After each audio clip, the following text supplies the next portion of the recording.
Bismillahirrahmanirrahim.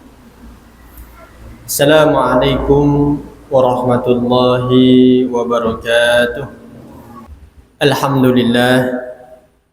Alhamdulillahi rabbil alamin. Wa bihi nasta'inu ala umuri dunya waddin. Wassalatu wassalamu ala asrafil anbiya'i wal mursalin. Wa ala alihi wa ashabihi wa man tabi'ahum bi ihsanin ila yaumiddin.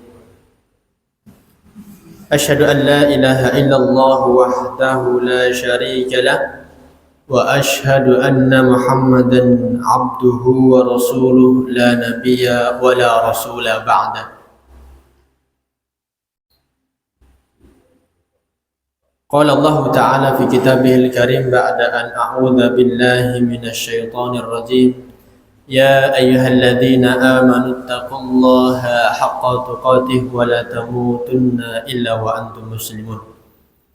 Amma ba'du, bapak-bapak, ibu-ibu, hadirin sekalian yang dimuliakan oleh Allah Subhanahu wa taala. Alhamdulillah kita bisa bermajelis di Masjid Sabilil Marzukin ini ya, dengan izin Allah Subhanahu wa taala kita bisa menghadiri kajian yang sudah menjadi rutinitas kita setiap pekannya ya. Mudah-mudahan apa yang sudah diberikan oleh Allah Subhanahu wa taala kepada kita semua bisa kita jadikan sebagai sarana untuk mendekatkan diri kepada Allah Subhanahu wa taala. Sebab kenikmatan dan karunia yang sejati ya, itu adalah yang kita jadikan sebagai sarana ya, mendekatkan diri kepada Allah Subhanahu wa taala. Mudah-mudahan hadirnya Bapak Ibu sekalian di masjid ini menjadi bukti bahwa kita mensyukuri nikmat Allah Subhanahu wa taala dengan menyisihkan sebagian waktu kita ya, bermajelis ilmu ya, bertolabul ilmi ya, yang mudah-mudahan ini menjadi wasilah untuk sampai kepada jannahnya Allah Subhanahu wa taala. Amin ya rabbal alamin.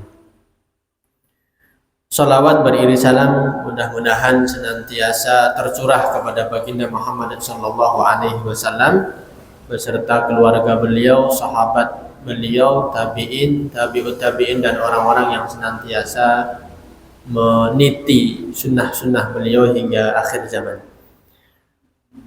Hadirin yang dimuliakan oleh Allah Subhanahu wa taala, pada kesempatan malam hari ini ya, kita akan melanjutkan kajian hadis Arba'in An-Nawawi ya, yang pada malam hari ini kita sampai di hadis yang ke-11 ya. Hadis yang akan membicarakan tentang anjuran Nabi kepada kita untuk meninggalkan hal-hal yang meragukan ya, hal-hal yang samar. Saya bacakan terlebih dahulu ya hadisnya.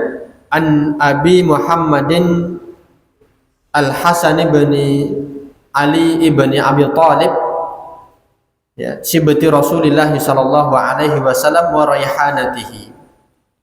Hadis dari Abu Muhammad Al-Hasan bin Ali bin Abi Thalib, cucu Rasulullah Shallallahu Alaihi Wasallam dan kesayangannya.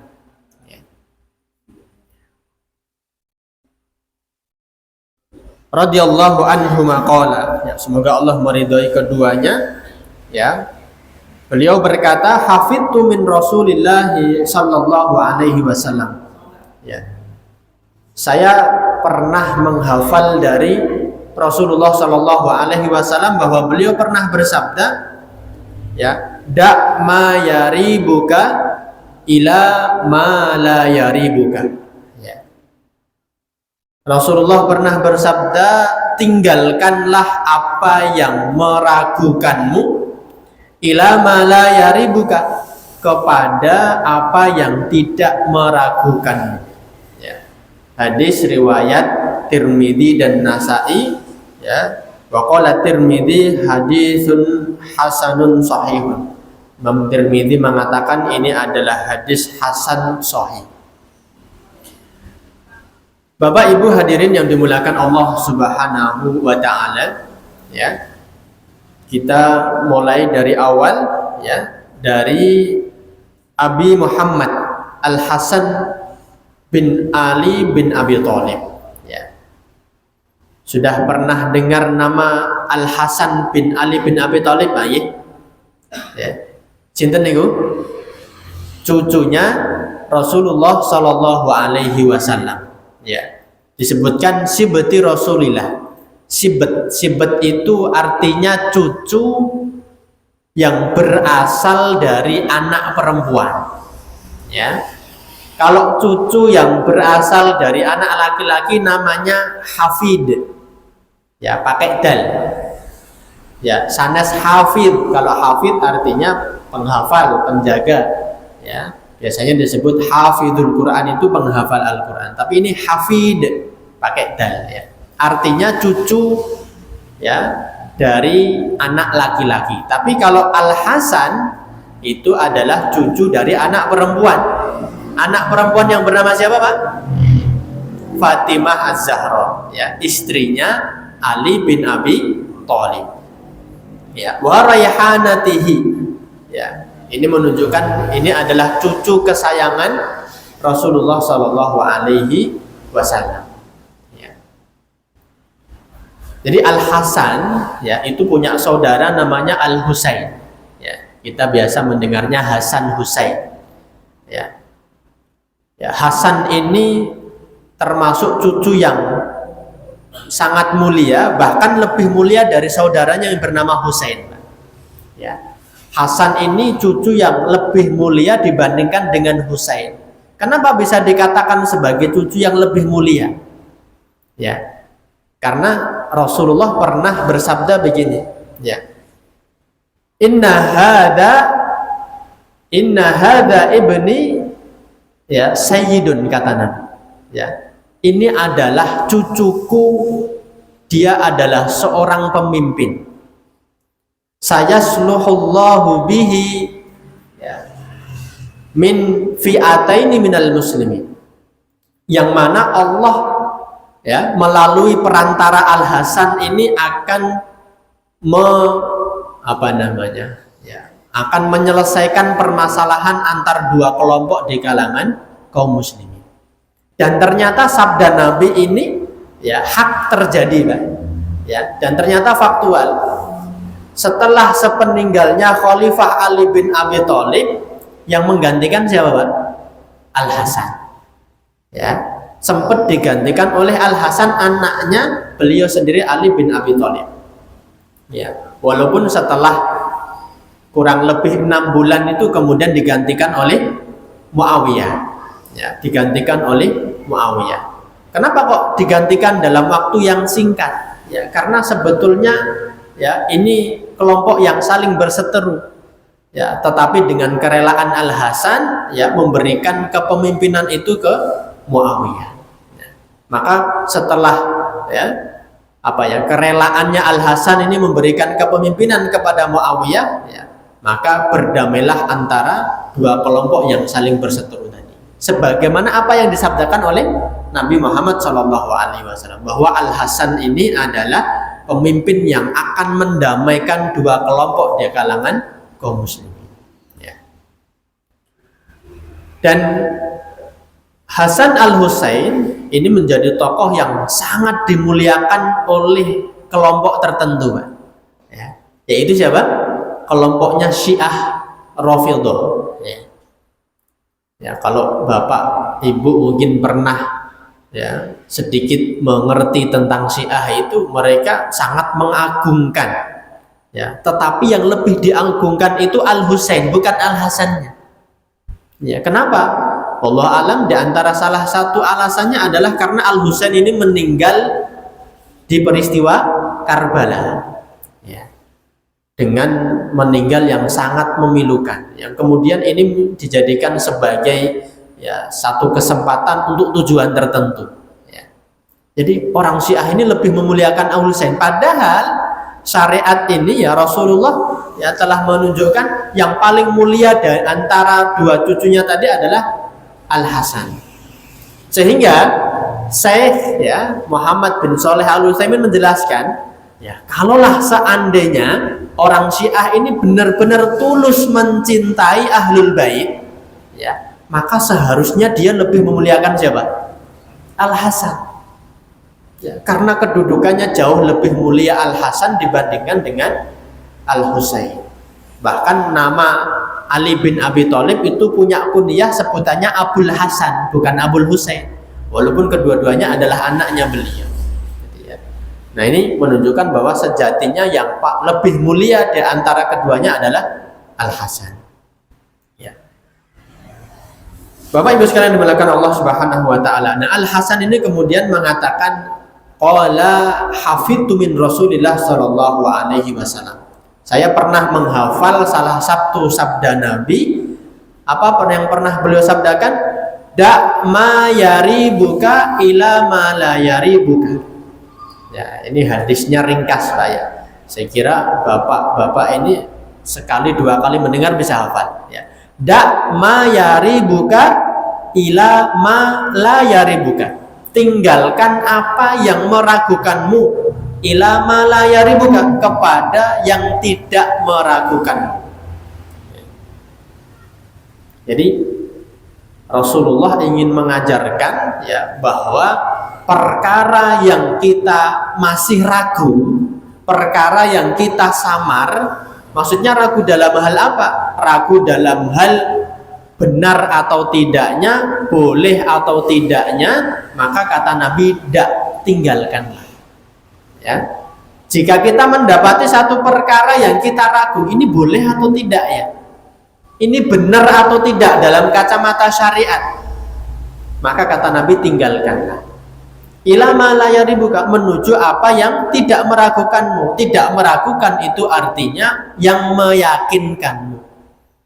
Ya, artinya bahwa setiap perbuatan kita itu ya harus kita landasi dengan keyakinan, Pak. Ya. Nah, tentunya kita bisa yakin sesuatu ini benar, sesuatu ini salah, tentunya dengan belajar. Ya. Ya. Maka ya kata Nabi ya, tinggalkanlah yang ragu ya, menuju kepada apa yang engkau yakini. Ya. Kenapa harus sesuatu itu kita yakini? Karena sesuatu yang meyakinkan itu akan menjadikan hati kita tentram, Pak. Akan menjadikan hati kita tenang. Ya. Mungkin Bapak Ibu pernah merasakan kalau kita ragu terhadap sesuatu itu pasti rasanya tidak nyaman. Ya. Nah, kalau kita ragu ini boleh atau enggak ya? Ya. Niki angsal nomo boten. Ya. Itu kita ragu. Ya, itu kita akan merasakan apa ya? Bimbang. Kita sedih gitu ya. Ya. Maka kata Nabi, kalau kita ragu tinggalkan. Ya. Kalau kita ragu ini boleh atau tidak, kata Nabi, tinggalkan. Ya. Karena ya tadi keraguan itu menjadikan kita tidak tentram, keraguan itu menjadikan kita tidak tenang, ya. Sehingga kata Syekh Muhammad bin Shalih Al-Utsaimin, beliau mengatakan ya, da ma fihi syakkun ila ma la syakka fihi hatta tastariha wa taslim. Ya, kata beliau, tinggalkanlah yang meragukan kepada yang tidak meragukan sampai engkau merasa aman, hatta tastariha, ya, sampai engkau merasa tenang, wa taslama, ya, sampai engkau juga merasa tentram, merasa aman. Karena bagaimanapun ketentraman dan kenyamanan itu sesuatu yang kita dambakan. Ya, jadi nama boten, Pak. Ya, kalau kita bawa kepada konteks pekerjaan misalnya gitu ya. Nah, misalkan diminta untuk memilih ya, memilih mana kerja gajinya besar tetapi kita tidak nyaman melaksanakannya, kita terpaksa. Ya, kita merasakan ada hal yang tidak nyaman di dalam hati. Ya, tapi gajinya besar. Dengan kita nyaman dengan satu pekerjaan tetapi gajinya tidak seberapa. Ya.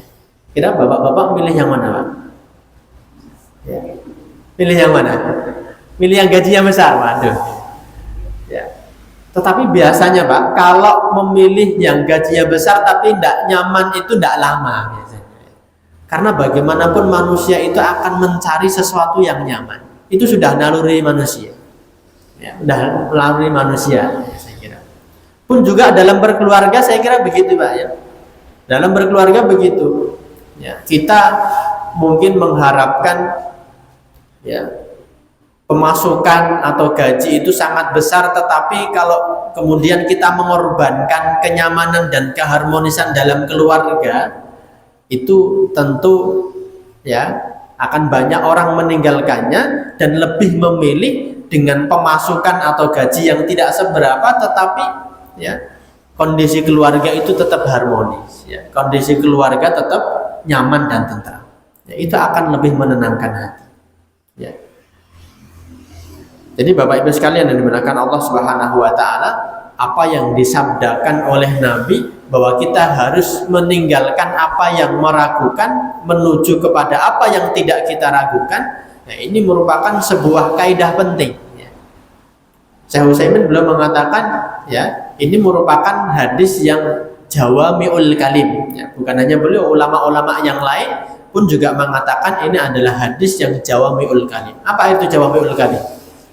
Hadis yang lafaz atau kalimatnya ringkas tetapi maknanya dalam, ya, maknanya dalam, ya, sehingga ya Imam Ibnu Hajar Al-Haytami beliau pernah mengatakan begini, Pak, ya, hadal hadis qaidatun 'azimatun min qawaididdin, ya, hadis ini itu merupakan kaidah yang sangat agung di dalam agama, ya, wa huwa aslun ya fil wara'i alladhi alaihi madarul muttaqin, ya, dan hadis ini itu merupakan ya dasar daripada sikap waroknya seorang muttaqin, ya, sikap warok yang menjadi porosnya orang-orang yang bertakwa, ya. Artinya beliau mengatakan ya ketika ketakwaan itu sempurna, maka sikap warok itu akan tumbuh di dalam diri seseorang, ya. Dan banyak ulama mengatakan begini, Pak, ya, ketika ya ada misalnya salah seorang ulama ya mengatakan ya yang bernama Abdurrahman Al-Umari, beliau mengatakan idza kana al-'abdu wara'an, ya, kalau seorang hamba itu warok, ya, maka dia akan taraka ma yaribuhu ila ma la yaribuhu, dia akan meninggalkan sesuatu yang meragukannya menuju kepada apa yang tidak meragukannya, ya. Maka Bapak Ibu sekalian, hadis ini berkaitan tentang sikap warok, ya, berkaitan tentang dengan sikap warok, bahwa orang dikatakan warok itu kalau mengamalkan hadis ini, ya. Jadi warok itu adalah meninggalkan hal-hal yang meragukan, ya, meninggalkan hal-hal yang meragukan, meninggalkan hal-hal yang samar, ya, dan memilih sesuatu yang betul-betul kita yakini, ya. Para ulama mendefinisikan sikap warok itu dengan istilah tarku ma qad yadurru fil akhirah, ya. Kata para ulama, warok itu adalah meninggalkan apa-apa yang bisa jadi akan memberikan madarat kelak di akhirat, ya. Jadi warok itu adalah meninggalkan sesuatu yang bisa jadi akan memberikan madarat kepada kita kelak di akhirat. Nah, sesuatu yang meragukan, ya, ini boleh atau tidak, jangan-jangan tidak boleh, jangan-jangan ini haram, itu berarti kan ada potensi yang akan bisa menjadikan kita dapat madarat kelak di akhirat. Maka yang semacam ini kemudian ditinggalkan. Nah, itulah sikap waro, ya, meninggalkan apa-apa yang bisa jadi memberikan madarat kepada kita. Itulah yang disebut dengan waro. Nah, apa bedanya dengan zuhud? Ya, memang mirip-mirip, tetapi beda. Kata para ulama, zuhud itu tarku ma la yanfa'u fil akhirah. Kalau zuhud itu meninggalkan apa-apa yang tidak bermanfaat kelak di akhirat. Ya.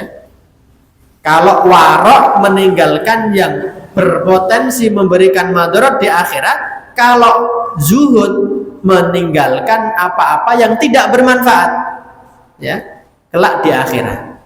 Nah, bedanya apa? Kalau warok meninggalkan yang berpotensi, ya, memberikan madarat, itu berarti kita meninggalkan perkara-perkara syubhat. Perkara-perkara yang masih samar boleh atau tidaknya itu ditinggalkan.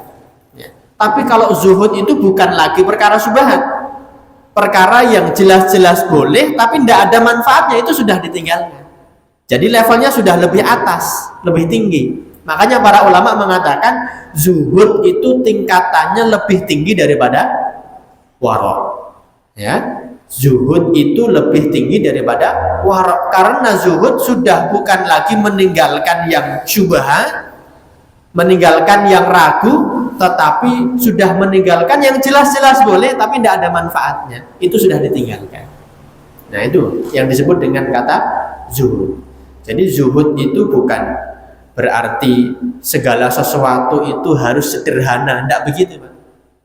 Ya, definisi zuhud yang sesungguhnya itu adalah meninggalkan hal-hal yang tidak ada manfaatnya bagi diri kita. Sesuatu itu mewah, tetapi kalau ada manfaatnya boleh saja kita pakai. Ya, bisa saja kita tetap dianggap sebagai seorang yang zuhud. Jadi zuhud itu tidak harus semuanya sederhana, terlihat ya sembarangnya itu hal yang murah, gitu ya. Ya, tidak begitu. Tapi zuhud itu kata para ulama adalah meninggalkan sesuatu yang tidak ada manfaatnya, ya, kelak di akhirat. Ya. Bapak Ibu sekalian dimuliakan Allah Subhanahu wa taala. Tetapi ya, hadis yang kita bahas saat ini bukan tentang zuhud, tetapi tentang waro, meninggalkan sesuatu yang meragukan. Ya. Nah, di sini akan saya jelaskan apa yang pernah disampaikan oleh Imam Ibnu Rajab Al-Hambali dalam kitabnya, ya, Jami'ul Ulum wal Hikam. Beliau mengatakan hadis ini itu menjelaskan setidaknya pada 3 perkara. Ya, pada 3 perkara. Perkara yang pertama, ya, bahwa hadis ini mengajak kepada kita meninggalkan muamalah harta yang syubhat, yang kita ragu, yang meragukan, ya, sesuatu itu halal atau tidak. Ya. Jadi berkaitan dengan muamalah dalam bertransaksi, ya. Maka ini perlu diperhatikan Bapak Ibu sekalian, karena kehidupan kita saya kira tidak akan pernah terlepas dengan namanya transaksi. Transaksi itu sesuatu yang sudah sangat lazim bagi kita. Tidak mungkin kita bisa meninggalkannya. Karena demi memenuhi kebutuhan hidup, ya pasti kita harus bertransaksi, bermuamalah dengan sesama.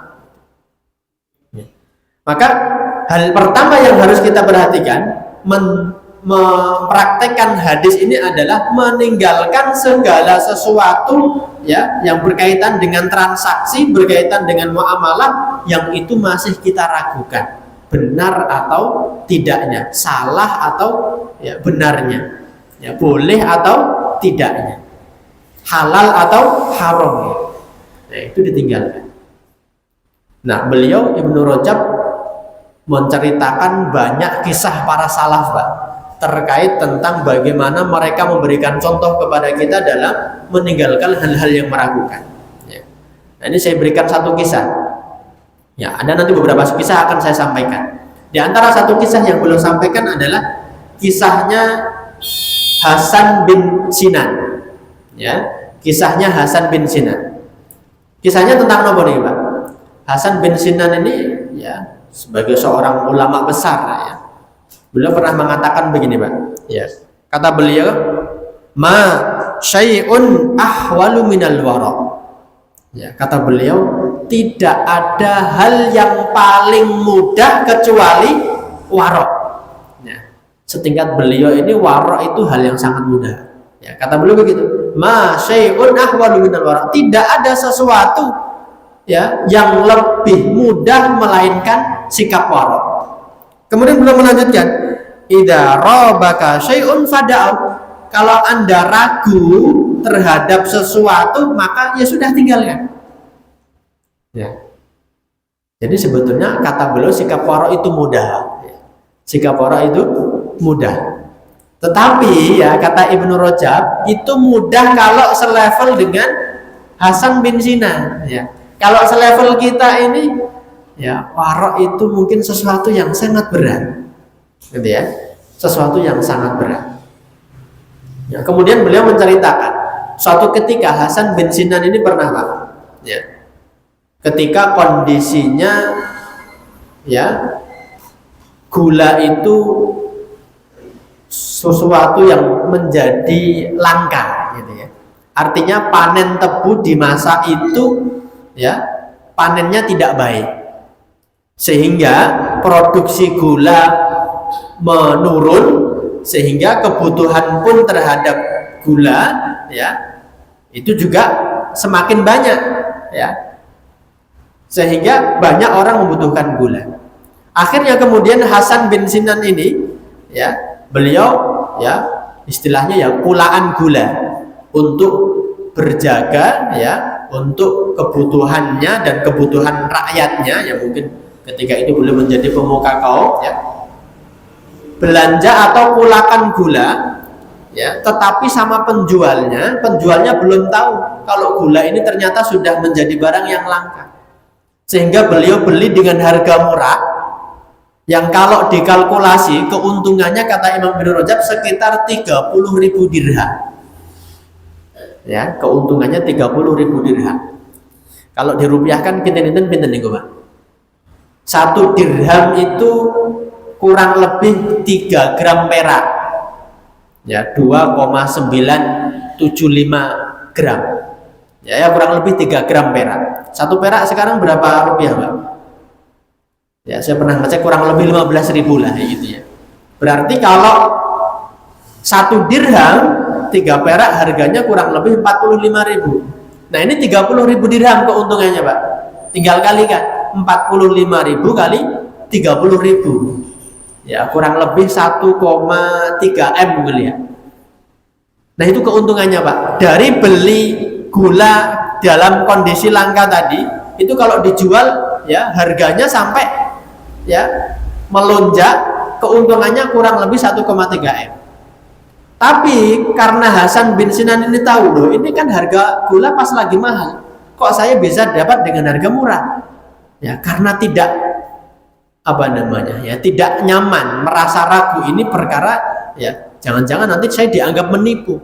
Akhirnya dia datangi penjual, wahai penjual, saya tidak mau beli ini ya, karena seharusnya ini harganya tidak sedemikian, karena harga gula ini sudah mulai naik ya, maka saya tidak mau atau tidak jadi jual beli, saya mau kembalikan gulanya. Tapi kata penjualnya, sudah apa-apa, tidak apa-apa ya, tidak apa-apa, jenengan ambil saja ya, saya sudah ridho ya, yang penting sekarang saya sudah tahu kalau harga gula itu naik. Tapi karena Hasan bin Sinan merasa ini perkara yang masih diragukan, perkara yang meragukan, yang tidak dia yakini, beliau tetap bersikukuh untuk mengembalikannya dan tidak jadi beli. Akhirnya dikembalikan. Nah begitulah Pak ya, sikap waroknya para ulama, masih kalau masih meragukan sesuatu dia akan tinggalkan. Jadi kalau kita belanja gitu terus tahu keuntungannya besar, wah senang Pak. Tapi ini sekali berbala ulama itu karena saking hati-hatinya itu tidak dijalankan. Pernah juga ya ada kisah dikisahkan oleh Ibnu Rajab, kisahnya Hajjaj bin Dinar ya, kisahnya Hajjaj bin Dinar ya, beliau pernah mengutus seorang utusan ya untuk menjual makanan di Basrah ya, di satu tempat di Basrah ya. Kemudian ya utusannya berangkat ke sana membawa makanan itu, ya kemudian sampai di tempat utusannya ini tahu ini kayaknya barang lagi langka, sama dia nggak langsung dijual, ditahan barangnya Pak, nggak langsung dijual karena ini barangnya langka, ini sebentar lagi harganya akan naik, ya kemudian akhirnya ya setelah harganya meninggi, ya harganya naik, dia jual dapat keuntungan banyak. Kemudian disampaikan, kirim pesan kepada siapa? Hajat bin Dinar. Wahai Hajat bin Dinar, ya ini kemarin ternyata daerahnya sedang membutuhkan, ya akhirnya nggak langsung saya jual, saya tahan dulu baru kemudian saya jual, sekarang dapat banyak keuntungan. Kata Hajat bin Dinar apa? Wah, Anda telah berkhianat kepada saya. Anda itu saya perintahkan untuk menjual di hari itu dengan harga hari itu, ya maka kalau begitu, ya uang yang Anda hasilkan dari jualan itu sedekahkan semuanya ke seluruh fakir miskin. Karena apa Pak? Ya karena rasa khawatirnya bahwa harta itu adalah harta yang tidak semestinya dia dapatnya, yang masih dia ragukan ini benar-benar menjadi hak dia atau tidak. Ya lebih baik disedekahkan kepada kaum muslim. Ini bagaimana luar biasanya ya para ulama adalah memberikan contoh kepada kita, kalau mendapati sesuatu yang ragu lebih baik kita tinggal. Ada lagi Pak kisah yang disebutkan oleh beliau. Di antaranya adalah ada kisahnya salah seorang yang bernama Yazid bin Zurai. Ya. Jadi Yazid bin Zurai itu Pak punya seorang bapak yang ya kaya raya lah, bisa kita bilang kaya raya. Ya, ketika bapaknya meninggal, harta warisan yang ditinggalkan itu nilainya berapa Pak? 500.000 dirham. Ya, kita ini berapa M nih Pak? Kalau tadi 30.000 saja sudah 1,3, ya kalau 500.000 dirham itu berarti ya kurang lebih 20-an M. Bayangkan Pak, warisan nilainya 20 M. Warisan itu harta halal atau haram? Halal, jelas halalnya. Orang harta warisan itu adalah harta yang diatur oleh syariat, ya. Ahli waris berhak mendapatkannya, dia berhak. Orang itu harta bapaknya. Tetapi ya Yazid bin Zurai tidak mau menerima warisan itu Pak.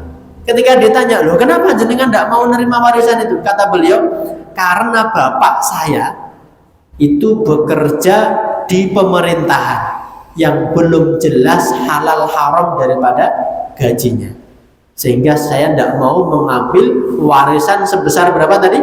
500.000 dirham atau kurang lebih 20 miliar.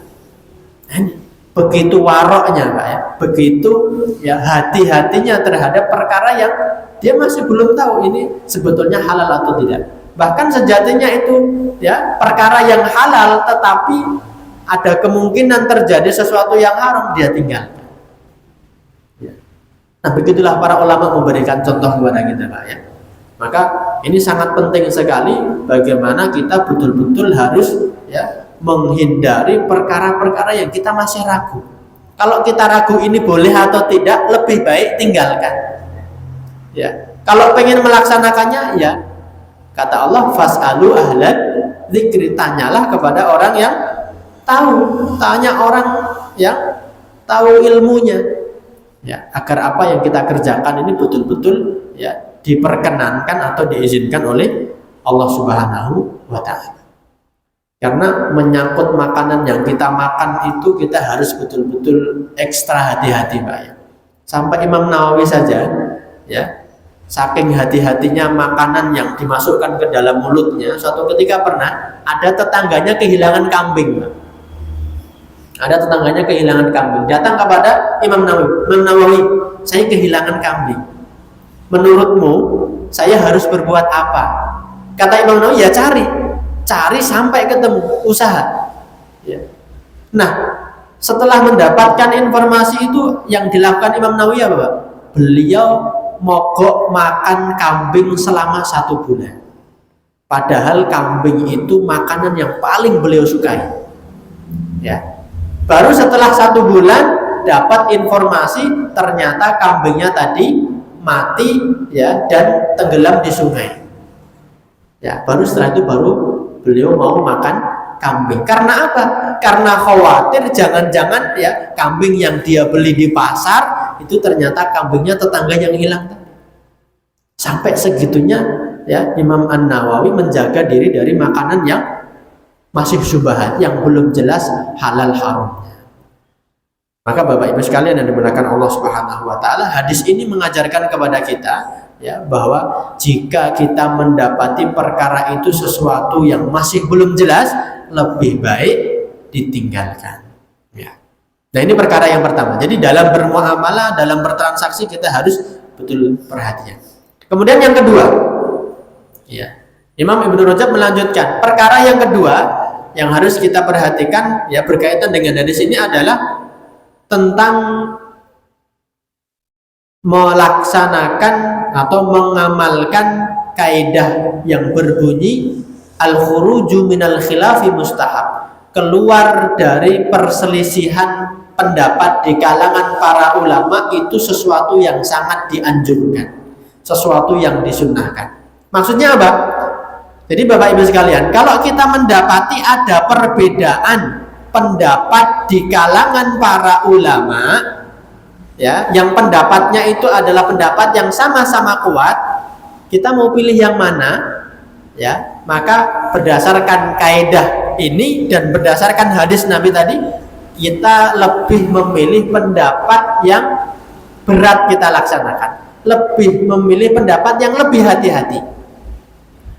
Ya, saya sambil satu contoh misalnya tentang hukum isbal misalnya. Apa itu hukum isbal, Pak? Menjulurkan pakaian sampai menutupi mata kaki. Sebagian ulama mengatakan isbal itu tidak mengapa, nggak dilarang selama tidak sombong. Tapi ada yang mengatakan isbal itu mutlak tidak boleh. Isbal itu mutlak haram.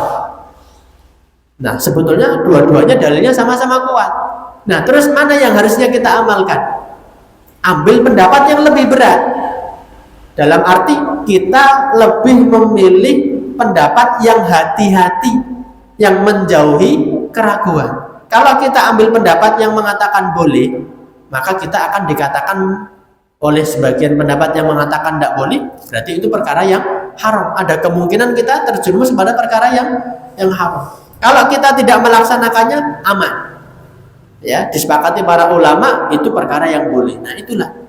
Jadi memilih pendapat yang lebih hati-hati, ya, itu sesuatu yang disunnahkan. Ya. Contoh lain misalnya, ada pendapat para ulama, ya ini mudah-mudahan saya sampaikan bukan untuk diikuti, mudah-mudahan untuk dijauhi, tentang masalah nikah misalnya. Wali dalam pernikahan itu para ulama beda pendapat, Pak. Ada yang mengatakan wali itu rukun, nikah tanpa wali hukumnya tidak sah. Ini jumhur ulama mengatakan demikian. Tapi ada ulama Hanafiyah mengatakan nikah tidak harus pakai wali, nikah tanpa wali itu sah. Ya, jadi kalau pendapatnya Imam Abu Hanifah itu kalau ada orang nikah lari gitu ya tanpa wali itu bisa dikatakan sah selama syarat-syarat yang lain terpenuhi. Ya. Nah, ini ada yang mengatakan sah, ada yang mengatakan tidak sah. Ya, maka berarti kalau kita pakai hadis tadi, yang kita pilih pendapat yang mana? Pendapat yang mana? Yang tidak sah. Ya, karena apa? Kalau kita mengambil pendapat yang sah, ojo-ojo sing bener malah pendapatnya jumhur ulama yang mengatakan tidak sah. Jadinya pernikahannya tidak sah, malah jadinya waliyadzubillah perzinaan, bukan pernikahan. Ya. Nah, ini bagaimana Nabi mengajarkan kepada kita untuk meninggalkan hal-hal yang masih kita ragukan. Kalau ada perselisihan di antara para ulama, kita tidak tahu mana yang paling benar, ya sama-sama kuat misalnya dalilnya, kita ambil pendapat yang lebih hati-hati. Ya. Nah, ini perkara yang kedua, ya, yang diajarkan oleh yang disampaikan oleh Ibnu Rajab Al-Hambali, ya, dalam mengamalkan kaidah atau hadis, ya, dak ma yaribuka ila ma la yaribuka. Ya. Tapi Bapak Ibu sekalian, meskipun kita mengambil satu pendapat, selama masih ada pendapat para ulama yang bisa diterima, maka ya tidak boleh kemudian kita menyalahkan yang lain. Selama itu masih ada pendapatnya di kalangan para ulama yang disetujui atau yang dibenarkan, ya, atau pendapat yang masih bisa dianggap pendapat yang benar, ya, maka jangan sampai kemudian kita merasa lebih benar dan menyalahkan yang lain. Kemudian yang ketiga, Pak, ya, ini karena waktunya ya. Ya, ini yang terakhir. Yang ketiga, kata Imam Ibnu Rajab, ya, di antara mengamalkan hadis da ma yaribuka ila ma la yaribuka itu adalah mengamalkan kaidah al yaqinu la yazulu bisyak. Para ulama menjelaskan ada kaidah fikih bunyinya sesuatu yang yakin itu tidak bisa hilang, ya, tidak bisa dihilangkan dengan keraguan.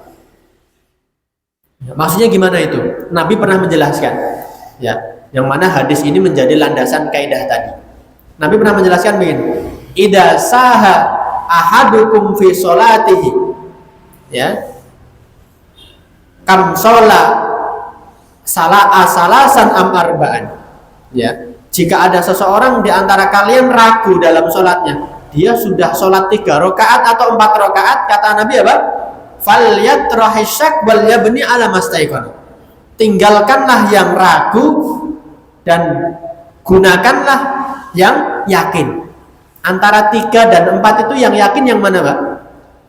Yang 3. Berarti ya, yang jumlahnya lebih sedikit itu yang kita yakini. Kalau kita ragu, sholat saya sudah 3 atau 4 ya. Yang 3 itu berarti yakin atau enggak, Pak? Yakin. Yang diragukan berarti yang berapa? Yang 4. Maka kata Nabi, ambillah 3, tinggalkan yang 4. Artinya, kalau kita ragu jumlah rakaat dalam sholat, ambil bilangan yang paling sedikit, ya. Kemudian nanti setelah itu disunahkan oleh para ulama untuk apa? Sujud sahwi. Ya. Begitu juga dalam hadis lain Rasulullah pernah ditanya, Pak. Ya, pernah dikeluhkan oleh salah seorang sahabat bahwa dia pernah mendapati sesuatu yang mengganggu di perutnya. Seolah-olah seperti ada yang keluar, tetapi nggak yakin ini sesuatu yang keluar ini kentut atau bukan, ini membatalkan wudhunya atau tidak. Kemudian tanya kepada Rasul, kata Rasul apa? La yansarif hatta yasma'a sautan aw yajida rihan. Kata Nabi, ya, jangan anggap batal wudhumu, ya, selama Anda tidak mendengar suara atau mencium baunya. Ya, jadi bahwa dia sudah berwudu itu sesuatu yang dia yakini, bahwa dia dalam keadaan suci sesuatu yang dia yakini. Tetapi apakah batal atau belum itu sesuatu yang diragukan.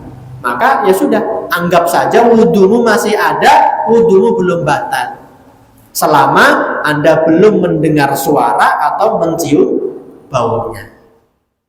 Ya. Jadi kata para ulama, tinggalkan atau ya keyakinan itu tidak bisa dihilangkan dengan keraguan. Sama, Pak, seandainya kita sedang tawaf ketika haji atau umroh, ya, ya, tawaf itu ya harus 7 kali. Misalkan kita ragu, ini sudah 6 atau sudah 7 atau baru 6, maka ambil yang 6. Ya, ambil yang 6. Ambil bilangan yang lebih sedikit karena itu yang dia diyakini. Bilangan yang lebih banyak itu yang diragukan. Gitu ya. Sama seperti misalnya yang lain tentang berpuasa misalnya, ya. Kita ragu, ini sudah maghrib atau belum? Sudah adzan maghrib atau belum? Boleh tidak kita berpuasa? Boleh nggak kita berbuka, Pak? Kalau kita masih ragu ya tidak boleh. Karena yang kita yakini adalah masih waktu siang, masih waktu sore, belum masuk waktu maghrib. Adapun masuk waktu maghrib atau tidaknya masih kita ragukan, ya, sehingga ya jangan sampai berbuka terlebih dahulu sampai kita yakin sesuatu itu, ya, waktu itu sudah masuk maghrib atau belum. Nah, inilah diantara contoh mengamalkan kaidah al yakinu la yazulu bisyak, bahwa keyakinan itu tidak bisa dihilangkan dengan keraguan, ya. Jadi Bapak Ibu sekalian yang dimuliakan Allah Subhanahu wa taala, nah itulah beberapa, ya, contoh dalam mengamalkan hadis, ya, da ma yaribuka ila ma la yaribuka. Tinggalkanlah apa yang meragukanmu ya kepada apa yang tidak meragukanmu. Demikian apa yang dapat kami sampaikan pada kesempatan malam hari ini. Ya, mudah-mudahan yang sedikit ini memberikan wawasan kepada kita, memotivasi kita ya untuk senantiasa menjadi ya hamba yang selalu menjaga diri, selalu menjauhkan diri dari perkara-perkara yang syubhat, perkara-perkara yang belum jelas halal haramnya. Demikian, kurang lebihnya kami mohon maaf. Ya, wabillahi taufik wal hidayah. Wassalamualaikum warahmatullahi wabarakatuh.